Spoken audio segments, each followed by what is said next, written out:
I hope you enjoyed listening to Train Somewhere. So we're going to go over 2 examples where Marianne is hopeful. Now, if you add 2 different ones, that's okay, as long as you're using texts or evidence from the text to support that. Okay? So, my evidence number 1.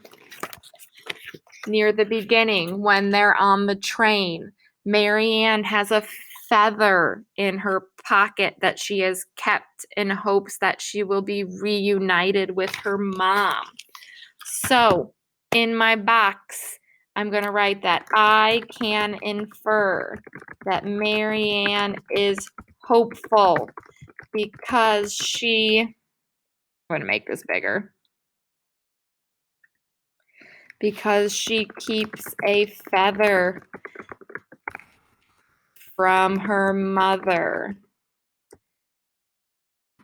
and hopes, let's say, from her mother in hopes that they will be reunited.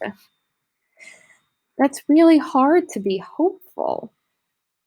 Imagine, being dropped off at an orphanage and then having that hope that you'll get to see your mother one day again. It's amazing to be that hopeful when a lot of people these days, can be the opposite of hopeful.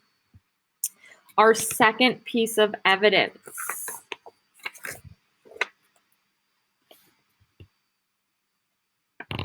The train stops at a lot of stops. And Marianne's mom is never there. But every time they stop at a new stop, Marianne always pictures that her mother is going to be there. That is a lot of hope. So we're going to use another sentence starter. So I use the first one. I'm going to use the bottom one. It says, since I read that Marianne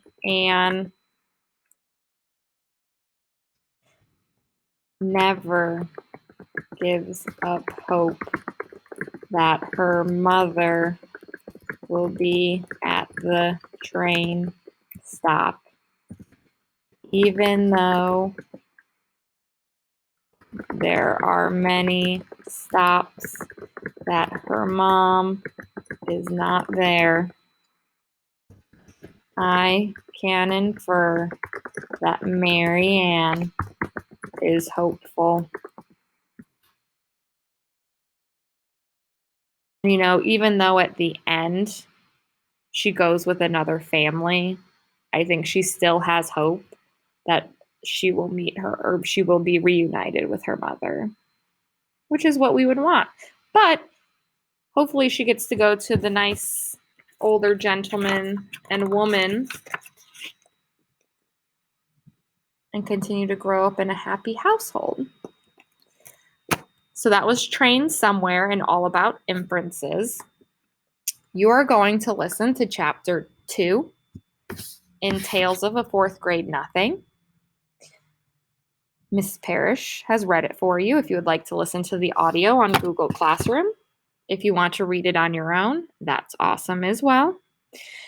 And then you're going to get out your Tales of a Fourth Grade Nothing brochure, and you're going to go to the middle because they have an inference for us that Peter has good manners. So while you're reading or listening, you need to think of 2 things that Peter does that shows that he has good manners. And you're going to write them in this box right here.